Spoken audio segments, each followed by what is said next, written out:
Muganagira ndababwire hejuru yabo bose nababwiye umuntu akomeye kurusha abandi bose ni ARMC. ARMC yo irashobora kuvyuka ikavuga ati aya mashirahamwe ariko arakora ibi bintu nari karabakora neza turayugaye. Anezerwa kuko dufite n'aba investisseurs wanashaka bo hanze baguma batwaprosha bipfuza gushiramo imitahe. Ikintu kimaze gukorwa na leta twararose uruhusha n'uburenganzira bwo kubandanya ibikorwa vyacu tubihawe n'inama shikiranganje yakoreshejwe n'umukuru w'igihugu ku tariki 26 z'ukwa kabiri mu 2025. Ubaka Nation Group yararose uburenganzira bwo kubandanya mugabe iyo nama shikiranganje ikisaba ko Ubaka Nation Group yobaho bari muri leta canke nihe hari kibazo kuko birumvikana ko ari byo bitebeje ibibazo. Ntabwo amufise yuko kombere nimba ayo mahera atari karakora bishobora kuzobateranya n'abanyamitahe bako bati mbega tuzokunguka gute aguma yicaye. Twebwe nta bwoba buhari kuko abanyamitahe bamaze kugura imitahe n'abarundi bamaze gutahura umugambi. Uzorabe n'abajya abantu zawumva bariko baravuga hajya na hajya. Yes, welcome ladies and gentlemen, muraho murakomeye zirakomeze neza murose mwiriwe canke muramutse bivanye na muherere. My name is Frank the answer. Iyi ni African TV sindagwikaze wese uri kwerekana uri mu Burundi, mu Rwanda, muteze na mu Kenya, muri Kongo, Iburaya, ese mugo vyabara ndavuga mu Arabie Saoudite, bari muri Amerika, Dubai, mwege mwese ndabaha ikazu kuri mushaka kwishene yacu. Ndagusaba kugira subscribe. Yes, muko mubona turi mu kibanza cy'isoko nkuru ya Bujumbura, ni Buja City Plaza. Ni kibanza bahaye Ubaka Nation Group kugira ngo ishobore cubakamwo inyubako nziza ndetse isoko iteye igomwe, isoko nziza ndetse ya kijambere. Yes, hari amajambo menshi ariko aravugwa kuri Ubaka Nation Group mbega nk'abantu bahawe kubaka iyi soko. Abarundi, aba diaspora, ba mu mahanga benshi bariko bavuga ko amajambo atandukanye mbega abanyamitahe, kuvyo bavuga ko abanyamitahe mbega nivyo abantu bavuga yuko isoko yoba yaratswe Ubaka Nation Group mbega vyose vyo bari vyo. Uno munsi mu kiganiro Fabrice yashoboye kuduhamagara ngo yashoboye kuganira ku bigiye bitandukanye ngahanyaza kubonekamo vyinshi bigiye bitandukanye ku majambo yishuye ndetse no kuvyo bumvikana na leta mbese nibiriko birakurikira kuri uno munsi ku makontrakt yatandukanye ya PPP ndetse n'ibindi vyose ngaha muri kiganiro. Asante sana. Turabarankwije gose, karibu cyane muri Buja City Plaza, karibu ngaha ku kibanza cyahoze mu isoko rikuru rya Bujumbura. Je nitwa Fabrice Manirakiza, nkaba ndi umuchairperson wa Ubaka Nation Group. Turi kumwe na Mr. Ephraim, akaba ari we CEO wa Ubaka Nation Group. Turi kumwe na Mr. Vincent, engineer, akaba ari we directeur des opérations na chief wa EPC muri Ubaka Nation Group. Rero ikiganiro cyacu cy'uno munsi kukaba ari kubashikiriza aho ibikogwa byo kubaka isoko rikuru rya Bujumbura bigeze. Nkuko mwagiye murabikurikirana mu ntango, ni uburenganzira bwa bene gihugu bw'abarundi kugira babandanye bakurikirana aho ibintu bigeze. Rero ku ngingo ya mbere turabashikiriza ibimaze gukorwa na Ubaka Nation Group. Muri rusangi twovuga ko ishirahamwe Ubaka Nation Group ari ishirahamwe karuhariwe, ni kube nkako murarizi ko ari ishirahamwe rimaze kuduza idarapo kurusha yandi yose ngaha mu Burundi mu nzira yo kubaka amazu ya kijambere n'ibigwati vya kijambere. Ngira mwarabibonye amazu tumaze kubaka muri Miriwar, amazu turiko turubaka mu Kabezi, amazu turiko turubaka ku Mashugwe, nayo turiko turubaka mu ntara zitandukanye. Twovuga Imuyinga, twovuga Igitega, twovuga Imatana, ni heshi. Muri rusangi Ubaka iramaze kwerekana ubuhinga bwo kuba ishoboye muri ibi bintu byo kubaka inzu za kijambere.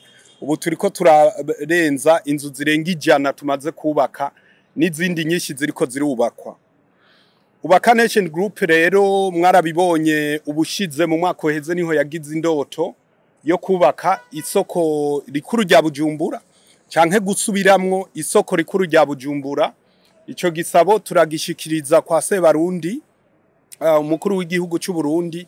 Tugira Imana umutima wiwe uravyumva ko bishoboka, kandi ni kube nkako bivanye n'ubuhinga twari tumaze kwerekana muri ivyo bikorwa, biraboneka ko bishoboka. Orientation yakurikiye yabaye yo kudushirungika muri ministere ya infrastructure kuko niyo ministere canke nibwo bushikiranganje bubazwe ibi bikorwa tugira imana nabo baratwakira neza turabashikiriza uko twobikora muri ico gihe baca baduha kontra ya mbere yo kuvuga ati tugira rero tubapime turabe ko mwobishobora ukubapima kwacu turabaha amezi 6 yo kugira turabe ko mushobora kwegeranya uburyo bwo kubaka iyo nyubakwa turabapima amezi 6 yo kwerekana ko mushobora kutwereka ubuhinga bwo kugira mushobore kubaka iryo soko muri ico gihe twakoze novuga ati twakoze cyane twakoranye ingufu kuko yari indoto yacu kuburyo mu kiringo kiri munsi y'ukwezi ministeri yari imaze kutwemera ko dutangura ibikorwa cyane cyane ivyo kwategura nkuko muriko murabibona hanyuma turerekana rero na structure canke ubupangapangane bw'ukuntu amafaranga azubakira isoko azoboneka ni kube nkako tuca tugira ko dufata ni ya mbere kubishira mu ngiro kandi mwagiye muravyibonera rero mu byo twari twemerewe nubwo gwandiko gwa mbere iyo kontra harimo gutegura iki kibanza gutegura iki kibanza rero ikintu cya mbere twakoze cyabaye ico kubomagura ibihomvoke byari byononiwe n'umuriro wari watenga ivyo byose ngira muravyibonera niho turi n'ubu nyene kandi turakunze kuvuga nivyo twegeranije ico gihe nta kintu na kimwe cyasohotse kuko n'umutungo wa leta ngira murabona aho birunze leta umwanya wose irashobora kuza kubitora hariho n'ivyimaze gutora ngira mwarabonye amapoto bubaka hagati y'intara n'iyindi bijya vyuma amapano bijya vyuma vyinshi bagiye barabikura ngaha bo kuri umugambi rero wa Buja City Plaza Ubaka Nation Group imaze gukora vyinshi mu myiteguro mu bimaze gukogwa harabayeho ivyo twokwita ugupima isi ico bita geotechnique etude geotechnique ayo maraporo yose ari ngaha murashobora kuyibonera mugabo no highlighting nkavuga ko iyo etude geotechnique canke ubukomezi bw'isi bwakozwe kuri phase ya mbere kuko twarabasiguriye turababwira ko ari mugambi uri mu mafaze 6 rero iyo ubwo bukomezi bw'isi ivyo vyigwa by'ubukomezi bw'isi byabaye kuri phase ya mbere kuko ni nayo wanashaka tugiye gutangura icya kabiri harabaye ama architect design ugucapa ubwa gatatu harabaye ibiharuro mu kwiga uburyo buzotwara ibi bikogwa twarabibashikirije ubuheruka mu kwiga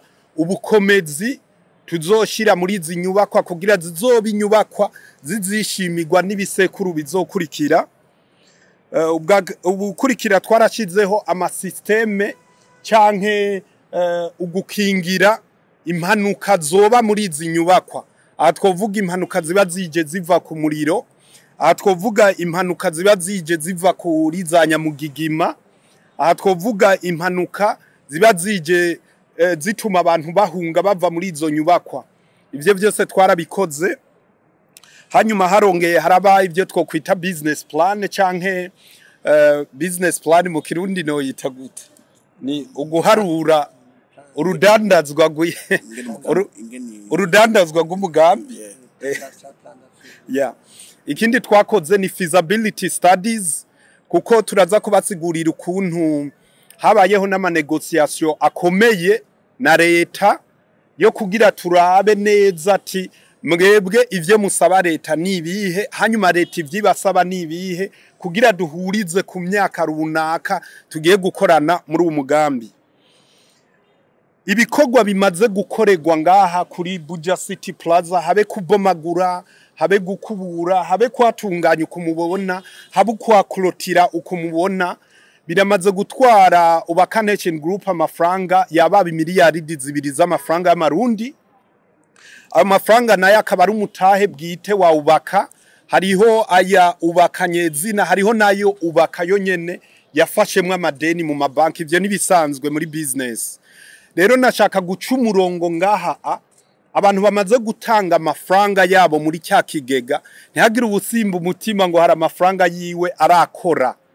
nta n'icyasha kirakora ngaha kuko position Ubaka Nation Group ihagarizemwo ni ku nyungu z'uwayizeye ni ku nyungu z'uwizeye gushigikira uwo mugambi bisigurika ati na twebwe turi muri position yo kuvuga ati kugira amafaranga babene gihugu bose bamaze gutanga ashobore gutangura kuza muri ibi bikorwa bya Buja City Plaza nuko iyo kontra ya kabiri leta iba yayidusinyiye kuko niyo garanti nico gituma twagumye tubivuga no mu ntango ikintu cya mbere tuzi neza mu Burundi haramaze guca ba escrow ivyo nibisanzwe rero kugira twemeza abarundi ukuri turimwo ni ikintu bitumwanya no kuguma tubaha amakuru y'imvaho kugira bamenye ko ivyabo bikingiwe iyo yari ingingo ya mbere ingingo ya kabiri ni uko structure ipanze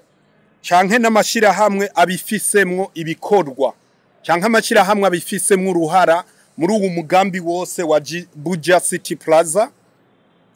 Now icambere cyo kudashidikanya twarabasiguriye turaba claire ko uwo mugambi canke iki kibanza ari ca leta bwite. Rero kucubakako tuba twumvikanye na leta ati dutize ikibanza twubakeko ku myaka kanaka tuzohexploite hanyuma twagusubize. Murumva ko rero ari n'umugambi uzozanira novuga ati ibikomeye leta kuko inyuma y'imyaka twumvikanye tuzoca dusubiza leta hanyuma leta yibandanirize. Rero uwa kabiri ngira murumva rero uruhara rwa leta niyo nye niki kibanza. Ica kabiri ni Ubaka Nation Group. Ubaka Nation Group nayo niyo bahaye niyo yasavye kandi yahawe uburenganzira bwo kubaka iri soko rikuru rya Bujumbura. Ngira murumva ko Ubaka Nation Group ica yitwa umudeveloper cyangwa umwubatsi. Hanyuma hejuru ya vision ya Fabrice Manirakiza acashima kuvuga ati ho kugira Ubaka Nation Group igenda isaba amafaranga hariya na hariya ngo yubake iki gikorwa. Kubera iki Ubaka Nation Group canke muri ya vision ya Fabrice tutokwishiraho structure kugira inguvu z'abana b'igihugu kugira inguvu z'abarundi abara barundi bari ngaha arabarundi bari muri diaspora dushobore kwihiteka mu kwikorera ivyacu mu kwiyubakira ivyacu twabivuze no mu ntango kandi tuzoguma tubivuga nta muzunga azotazanira iterambere abarundi nta munyamahanga azozanira iterambere abarundi iterambere ry'abarundi rizova ku barundi kandi rizogirira akamaro abarundi. Rero abarundi tutavuye hasi ngo dushigikiranire nta bizotugora gutera imbere. Rero Buja City Plaza canke ikigega cha One Africa Investment Fund hejuru yo kwegeranya amafaranga novuga ati n'umutima ushaka kwerekana ko bishoboka. N'umutima ushaka kwerekana ati abarundi turashoboye. Ni kube nkako ngira mwarababonye muri fundraising yacu ya mbere mu kiringo kiri munsi y'ukwezi twegeranya amafaranga arenga miliyari 3 ngira murumva ko yabaye intambwe ikomeye abarundi nyone biyerekaniye ati twe ni muduhitera mbere ibikurikira tuzimenya. Ni cya kindu umurundi yamaze gutahura avuga ati jewe mpamahoro ibindu ndeke. Rero One Africa Ubaka Nation Group haca hazamwo rero One Africa Investment Fund nk'ikigega cyegeranya amafaranga y'abene gihugu kugira gifinance wa mugambi wa Buja City Plaza. Amategeko rero y'igihugu avuga ko canke amategeko internationale ikigega twarabasiguriye ntikigira umudeje ntikigira ahubwo kigira inzego zigikurikirana kigira amashira hamwe yemewe agikurikirana. Niho rero twaciye tugira amahigwe turashiraho ishira hamwe no twise African Dream Assets canke ADA. Iryo shira hamwe rijejwe kugera rijejwe kumanaginga y'amafaranga ya twese y'amafaranga tumaze gushiramwo. Tugira imana rero abicyo kigega abiryo shira hamwe rya One Africa rya African Dream Assets ayo mashira hamwe yose yararose uruhusha ku mugaragaro ubu yaha uruhusha ninde ni IRMC. IRMC, Autorité de marché de régulation du marché des capitaux. Autorité de régulation de marché de capitaux.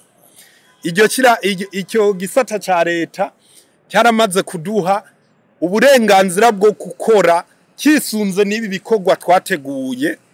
Hanyuma iryo shirahamwe rya ADA ubunyene riko rikorera ngaha hakoze hakora Bicor, muzohabona ubushaka wese arashobora kugenda abo umunyamitahe abo murundi afise ikibazo ukuntu amafaranga kingiwe ukuntu amafaranga bariko barategura novuga ati amaliste y'abaactionnaire kuko nibikogwa kujya twagiye turababwira nibikogwa bikeneye ubwitonzi kandi bikeneye abahinga. Iryo shira hamwe ntiritwagwa na Fabrice ritwagwa n'abahinga bavyigiye kandi kugemera nuko babonye ko arabahanga bafise experience mu kumanaginga canke mu kugera amafaranga menshi cyane canke amafaranga y'abene gihugu. Ayo mashira hamwe rero twagiye turabivuga ko ya mbere ariyo One Africa Investment Fund na African Dream Assets ariyo ADA, niyo novuga ati umutima ufashe ucunze bwa butunzi bwamwe bw'abene gihugu banye n'amafaranga. Ayandi mashira hamwe rero acaza nka yaje gusahiriza security canke ugucunga ya mafaranga y'abene gihugu. Ishira hamwe rya mbere novuga ni Bankobu. Bankobu turamaze gusinyiranira amasezerano yo ku actinga nk'uwo bita umu custodian canke umucunzi wa ya mafaranga yose, umunyezamu wa ya mafaranga yose. Tumaze no gusinyiranira iyindi kontra ya register, which means bisigura kwandika baba nyamitahe bose. Rero kandi ni bimwe dukunze kwivugira terega aya n'amafaranga y'abene gihugu. Umwene gihugu wese ashobora gushidikanya arashobora kuja no muri banko bati kuko konti murazifise murayiziri public, ashobora kuja kugenda ati ndabira amafaranga tugezeko, ndabira uko amafaranga yacu yugaye, ndabira ko amafaranga ari karunguka. Ivyo byose ni uburenganzira bwa bene gihugu bamaze gushiramwo imitahe canke byensira bifuza kubandanya bashiramwo imitahe. Irindi shira hamwe rero turiko turakorana naryo duherutse gusinyiranira ni CRDB Bank, nayo ikaba yemeye kudufasha ivyo bita FIDC canke umwizegwa. Bisigurika ati rero CRDB ikikora nk'uhagarariye inyungu z'abanyamitahe.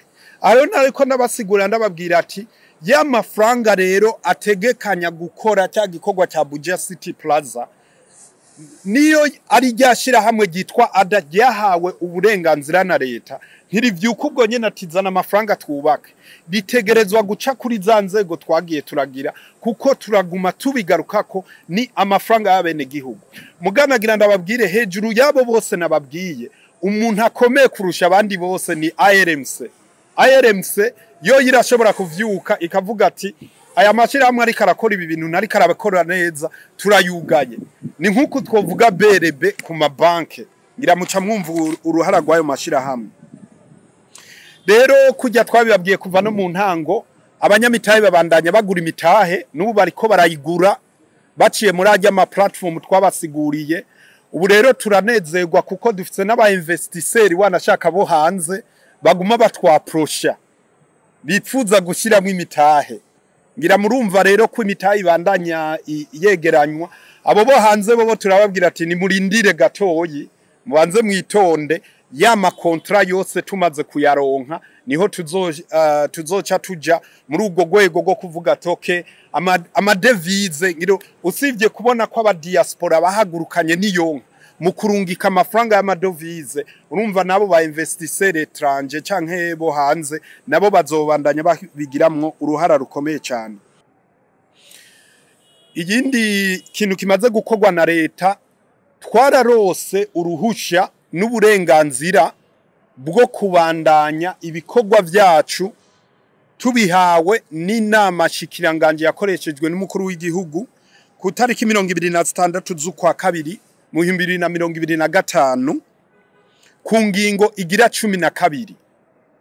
Ubaka Nation Group yararose uburenganzira bwo kubandanya mugabe iyo nama shikiranganji ikisaba ko Ubaka Nation Group n'ubushikiranganji bujejwe inyubako baje hamwe bakanegosia kontra ya PPP ituma rero ibi bikorwa bibandanya. Aco gituma twavuze ati reka rero tubashikirize mwumve ko iyo kontra ya PPP atari yo gutuma umwana kurahura, ari ikintu gikomeye, ari ikintu novuga ati twicaye tukanyinyurana nkeka ariko novuga ku neza ya twese. Ubwo burenganzira rero ndababwiye ko twaburose mugabo bwari bufatiye kuri faze ya mbere. Presto communique yarasohotse ubishaka arashobora kubironka. Hanyuma tuja rero muri icyo gikorwa cyo kunegosia iyo kontra ya PPP. Ni kontra ikomeye cyane, ni kontra iryoshe yaturyoheye, ni kontra izoryohera abanyamitahe, ni kontra tuyibonye twese tuzotamba muga kubera biryoshe cyane ntitwoca tuvyarura bitarasha. Kuri ubwo rero ntituzakuvuga ngo none muri iyo kontra ngo harimo ibiki. Gusa icyo twobabwira ni kontra iteguye neza cyane, ifitiye inyungu abanyamitahe bose kandi ifitiye inyungu na leta, kuko kujya twagiye turababwira PPP ni public private partnership, ni gukorana na leta. Iyo kontra rero mubo twagikoranye harimwo ARCP igisata kijejwe kuraba amakontra ya PPP, harimwo OBR, harimwo na ADB. Hakabamwo rero nuwa dukoreshe novuga ati naho twahuriye ariyo ministere ya infrastructure. Ni gikorwa twamaze ko ikiringo kirenga indwi zibiri turiko turanegosia, turiko turaraba kandi ibintu vyagenze neza. Ikindi gikorwa kimaze gukorwa na leta nuko twaragize inama novuga ati y'ikiganiro muri presidence, tuganira na timu yo muri presidence, turi kumwe n'abahinga bo muri ministere ya infrastructure, turi kumwe n'abahinga bafise uruhara muri ya management y'amafaranga twababwiye y'amashirahamwe ya One Africa Investment Fund na African Dream Assets. Mu nzira rero yo kuganira no kumvisha novuga ati na leta kuyumvisha kurusha kugira twumve neza ko byose bipanze neza. Ivyo biganiro vyagenze neza, twaraganiriye byabereye muri presidence kwa Ntare, vyagenze neza cyane, tukaba twarabishimye. Rero aho bigeze ingingi ikurikira niyo kuvuga ati aho bigeze. Mu jambo rimwe rero twovuga ati aho bigeze turindiranye igishika ko isango ryo gusinya ya kontra ya PPP tuzori bamenyesha vuba, turavyizeye vuba bwango, tuzori bamenyesha mukaza mukavyibonera, tugashira ku mukono ku masezerano.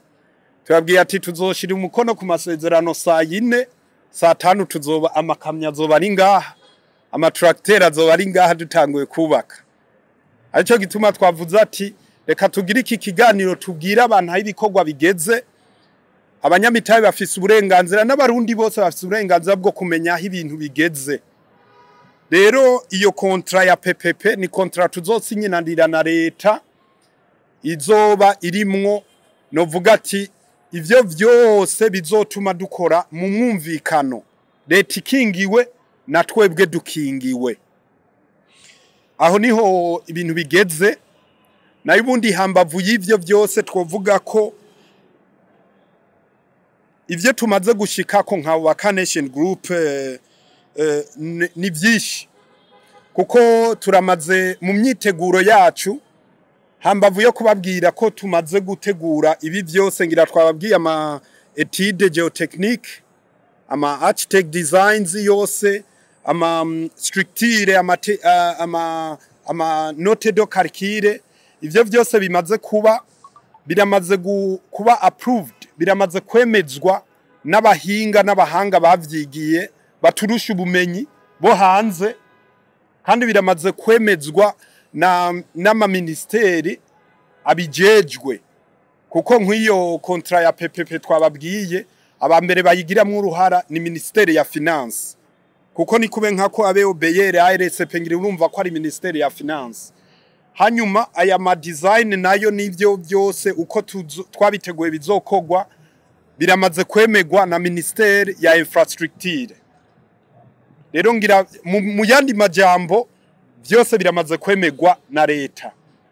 Hanyuma muri Waka Nation Group mu myiteguro tumaze kugira idasanzwe nkuko mwavyiboneye rero ngaha kuri iki kibanza, amabiro ngira murabona twaramaze kuyategura. Hajya amakonteri dushimira Regidezo cyane turamaze kuyaronka yarayatuzaniye, aba makonteri y'umuyaga nkuba n'amakonteri y'amazi yarabonetse. Hanyuma Waka Nation Group ngira murabona ikibanza twaragiteguye, twaramaze guklotira, ngira murabibona amabiro kujya twagiye turabivuga, twaramaze kubaka rero n'amastoke yo kujamwo ibikoresho. Twaramaze kuvugana n'abafournisseurs batari bake bose bari muri standby, tubabwira ati ni firimbi ya nyuma yo gusinya iyo kontra ya PPP na leta, hanyuma twese tukaca tuja ku kivi. Twaramaze gutegura ingendo zo kuja ku matere ngaha mu Burundi kugira babanyamitaha abo tutara verifya tubagire verification tubasanze mu ntara zabo. Twaramaze gutegura ingendo zo kuja muri diaspora, muri babarundi bene wacu mu bihugu bitandukanye byose birimwe abarundi, kuko abarundi baba diaspora bo bavuga ati twebwe fa kuvuza ifyirimbi gusa, ati tujya dusa miliyoni $, ni dukeye cyane. Ati ndabahe iyindi reference abarundi twomenya. Ikigwa cyakozwe na BRB kigakogwa na IOM ijejwe uruja n'uruza rw'abarundi bo hanze mu 2023 habonetse ko abarundi bari muri diaspora barungitse mu mwaka umwe amafaranga yababa miliyoni $200 z'amadolari y'amanyamerika, kandi aho ni babandi basororera abavyeyi babo, ni babandi barungikira abakozi bamwe bamwe. Shabwibaza rero mu gihe tuzanye imigambi y'iterambere, Buja City Plaza igiye kutubera pioneer, igiye kutubera ya mbere yo kugira babarundi bene wacu bari muri diaspora bafati ya mbere mu kugira uruhara mu terambere ry'igihugu. Ni kimwe twababwiye ati ayo mafaranga ni make cyane kuyegeranya n'umwanya mutoyi. Rero ivyo twateguye kubaganiriza nivyo kubishikiriza nkuko twatanguye tubivuga. Ivyo kuyisinya vyo babidindiye hehe ko mwebwe umengo muri tayari yobaho bari muri leta canke ni hari kibazo, kuko birumvikana ko ari byo bitebeje bibazo. Icambere cyo iyo kontra ya PPP nkuko tubirashikirije twe turi play no vuga ati jana kwijana. Hanyuma twababwiye aho iyo kontra igeze, twarayinegotiate twarahejeje iri muri leta. Rero ubu twovuga ati turindiriye ko leta itubwira ati twabonye byose ni sawa canke duhinyanyura kanaka hanyuma muze tuyisinye tuje ku kivi. Nayo ubundi urumva ko byose biri play. Gatoya. Nagomba kugira ico nshikirije kuri ico. Umuntu umwe yavuze ati ugenda udakurikije amategeko, ukagenda uriruka cyane.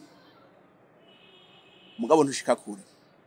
Mugabo uri gukurikiza amategeko ugenda buke mugabo ubu sirema kuje bavuga ugenda uri sire yuri kuraje. Rero ibintu by'amategeko twebwacu twarakoze, twaranegosiye na leta. Murumva ko twageze no kwa ntare gusigura ibikogwa kandi byagenze neza cyane.